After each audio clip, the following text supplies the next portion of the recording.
Three new Indian movies have released and they are all completely different to one another. One film will make you question how you express your love. Another film will make you question, is the film industry really like this? And the last film will make you question, what were they even thinking when writing this film? So I'll talk about these movies in the order I watched them. And welcome to my brand new channel. You remember this face? Well, if you do, I have a podcast on Indian cinema called The Pan India Project, so make sure you check it out. And if you're new here, welcome. And my name is Roshan, aka the Indian Cinema Junkie. So let's get started by talking about the first film, which is Ram Charan's Peddi. First of all, did this film really need to be over 3 hours? Definitely not, but the potential was there with the concept Peddi had. The material was there, but it becomes a missed opportunity. Now, the story of Peddi revolves around Peddi, who is part of this village which is not even registered. And, we see Peddi become the hero of this village, and it's about a man who never gives up. So it's like John Cena, right? And they could have dived into this more, I mean, okay, not the John Cena part, but the fact that, there is this village, Peddi's the hero of this village. They don't have no identity. They don't have an actual name to the village as well. They don't have a train station. So if they tailored the film more towards that, it would have made, I think, for a better film. Also, there is a nice dialogue at the beginning of this film where they mention about how a children's playground has changed now, They basically say the children's playground nowadays is on their phone, which could have actually made for a way more impactful film, especially in today's age. But with Peddi, this is through and through a Ram Charan movie. He literally carries this movie, because most of the supporting cast in here were pointless, like you could have basically casted anyone for most of them. You know what I mean? Because they're just there. They don't really add too much to the story besides, I would say, two characters. And no offense, guys, but Bonham Irani's whole character, that whole type of guy going there, like, it was not needed. They could have actually trimmed that whole bit in the film and made the film shorter. And I think with the music, I would say it was all right. But there's one part of the BGM in particular which I enjoyed. It's the na na na na na na. But you hear it in the trailer and stuff, and just don't judge my singing, by the way. But I would say that part, especially in the BGM, was good. But ladies and gentlemen, let's address this kissing scene in this film, right? Because in Peddi, right, we see this kissing scene where basically Ram Charan's character forcefully kisses Janhvi Kapoor without consent. And then he goes to go and justify it, saying that, it's in the name of love and the fact that some people express their love in this way, in that way, but I express it like this. And you're probably sitting there watching the film and think, yeah, because, oh my God, could you imagine, imagine if I go to my wife and say, hey, babe, I'm just going to kiss you without your consent, yeah, because I love you. She, it's just stupid, right? And first of all, I need to find a wife. But regardless, right? Like, I don't know what they were thinking when they're doing it. Like, there was no consequences to his action. And spoiler, she falls in love with him. And, on this whole topic, with Janhvi Kapoor, yes, I would say it is the filmmaker's responsibility not to make her the way they did on the screen, right? Showing the hips, like her chest is out, whatever you want to say, right?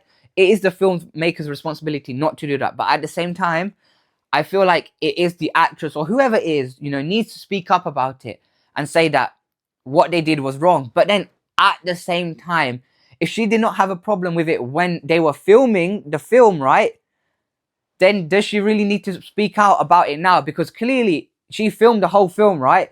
And back then she would have read the script. She would have known what was going through the scenes straight away. So clearly, did she not have a problem with it? But do you know what?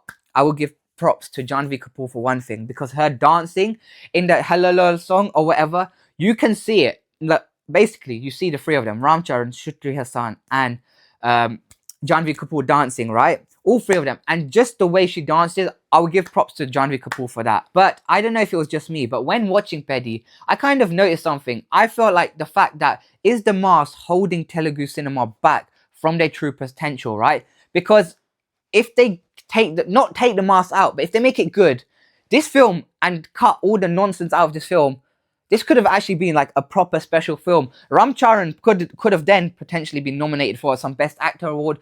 Also, when watching this, take this however you want.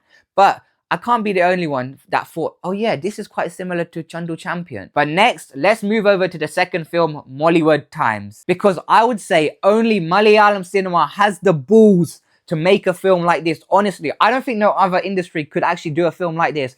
Because the way they do it as well, no other industry would probably let this happen. Like, Mollywood Times has a real take on the industry. And maybe you might think it might be scary for some people, right? And there's one scene in particular where they talk about taxes in this film. And for some people, that could actually be a huge eye-opener within, you know, the Indian cinema industry. And this scene might get you thinking, you know, like, is this actually how the film industry runs, you know? Also, I think if you're one of those delusional fans, right, that's been blinded by superstardom, regardless of what any other actor does or your favorite actor does wrong, if he's done wrong, you know, you'll still watch his films and whatever, maybe you should watch this film as well. But now, if you're to ask me, Rohan, did I like the film?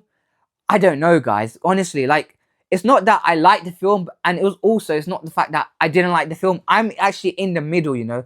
I think for me, overall, Mollywood Times was a mixed bag. I think what worked in this film was the first half, because you could get behind, you know, this character that Naslen played and the child played, because the child was good as well, right? Vineet Madhavan was the character in this film, and the first half does a good job of you getting behind this character, you know, from the childhood. This kid's got an aim in life, you know, he wants to become the best horror filmmaker Malayalam cinema has ever produced. And the film is about, you know, Vineet Madhavan becoming, you know, the best horror filmmaker within Malayalam cinema. But then the question is, what struggles does he really face in this film? And I think for me, like, Naslen does a good job, especially in one scene in this film, in the first half, where he basically says to someone, get the F out of here. But then towards the second half of this film, that fairy tale like aim, that fairy tale dream isn't really there. It does become, you could say, more real, right? And I think maybe was that the direction they were trying to go for, in the sense that, you know, maybe when we're kids and stuff, we all have these dreams. I want to be an actor, I want to be a singer, you know, all these childhood dreams. But then when you actually are in there and you actually are in real life, in reality, in the real world, you could say,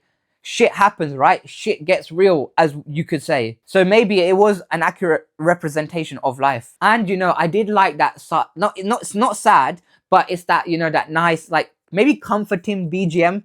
And also, there was this, okay, for maybe a lack of better word, a kutu type, like, song in this film, which was kind of upbeat and stuff, which was good as well. I like that song. And actually, with Mollywood Times, there are actually some nice surprise cameos in this film, which I would say I didn't have a clue about before watching it. So it's quite nice to see. And also maybe the fact that they didn't actually do a full-fledged trailer, right? It was a teaser, right, that they gave us before the film. Maybe it makes you go into this film with more of an open, like, clear message of, I don't know what to expect from this film. But for me, I think where the film didn't work is the fact that it does become too comedic, I think. And personally, it wasn't for me. I think I wanted a bit more of a hard-hitting, inspirational movie from Mollywood Times. And now, let's move over to the last movie of this video, Hai Jawani to Ishq Hona Hai, ladies and gentlemen. I think I would say that this film has been the worst film of this year, honestly.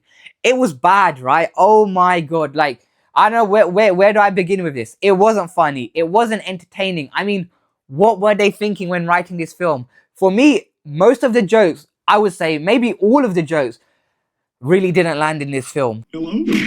That's not funny! And to be honest with you, I'll put this story in the most simplest way. The story of this film is Varun Dhawan gets 2 girls pregnant.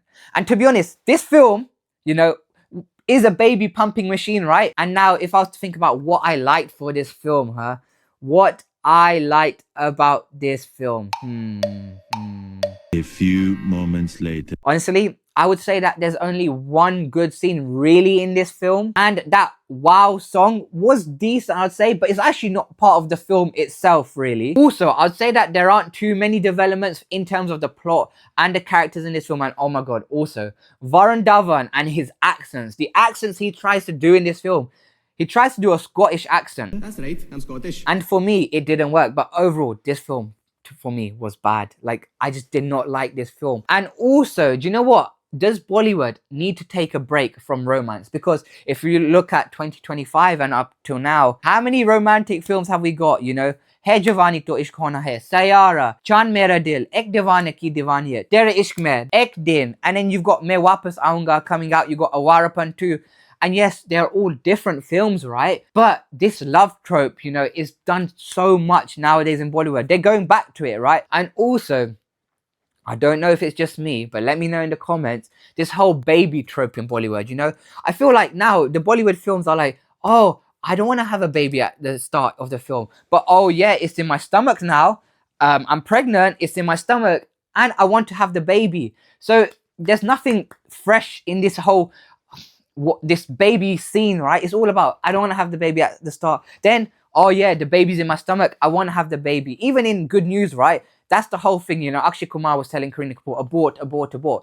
But then when she sees that scan, right, or whatever, she's like, I want to have the baby. And I feel like maybe Bollywood's not the right industry to do a film about this whole abortion thing, right? In general, maybe a film, especially in Indian cinema, is not the best thing, because obviously the whole ethical angle to that, take it however you want. But if a film like that would come with a lot of risk. But maybe if it's done in the right way, with the right message, it could make for a good film. So it's just interesting that they keep doing this baby trope in the film. So will you go and watch any of these 3 films? Also, if you've seen any of them, what were your favorite parts of a film? Or if you've seen all of them, which film was your favorite and why?